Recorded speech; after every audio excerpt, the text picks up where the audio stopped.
Hello বন্ধুরা, বাবলির রান্নাঘরে তোমাদের অনেক অনেক স্বাগত জানাই। আশা করি তোমরা অনেক ভালো আছো, সুস্থ আছো, আমিও ভালো আছি।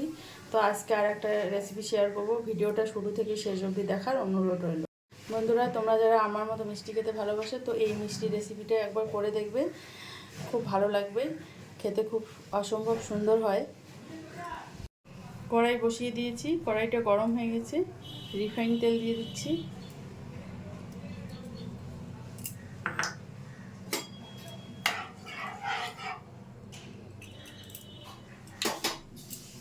তেলটা গরম হয়ে গেছে, তো এই তেলে আমি ময়দাটা দিয়ে দিচ্ছি।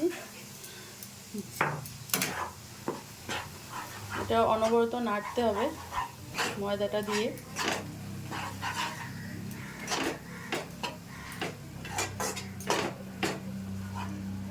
ময়দাটা দিয়ে অনবরত নাড়বো।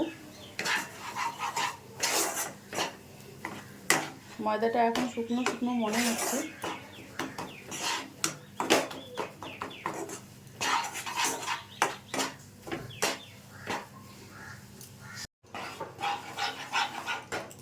আমি একটু গুঁড়ো দুধ মিশিয়ে দেবো।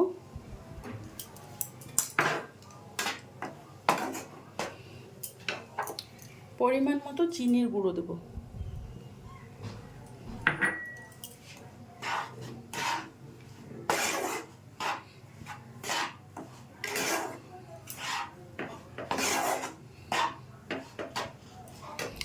এলাচটাও দিয়ে দেবো, ফ্লেভারের জন্য এলাচটা দিয়ে দিচ্ছি। সব কিছু মিশিয়ে নিয়েছি আমি, আর 5 মিনিট এভাবেই নেড়ে নিয়েছি, অনবরত নেড়েছি। সন্দেশটা রেডি হয়ে গেছে, এবার নামিয়ে নেব।